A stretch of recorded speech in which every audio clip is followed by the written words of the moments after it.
ассалому алайкум бародаро, салом ба ҳама подписчикҳои канали Автодушанбе. Дар навори имрӯзаи мо як намуд хонаи фурӯшие мебошад ки бо нархи дастрас. Хона қарор дорад дар шаҳри Турсунзода, ҷамоати Ҷура Раҳмон, қишлоқи Тӯйчӣ. Аз 4 дархона иборат мебошад. 8 сотиқ замин, наздикии мактаб. Нархиш 280 000 сомонӣ бо муомила дорад. Документош ҳамаш 100%, просто ба номат мекунӣ тамом. Ол светиш пастанияй без проблема ҳай бародаро.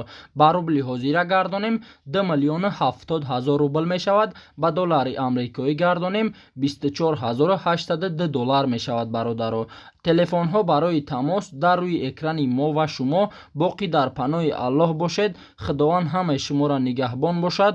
дастгирӣ кардани моро фаромӯш насозед.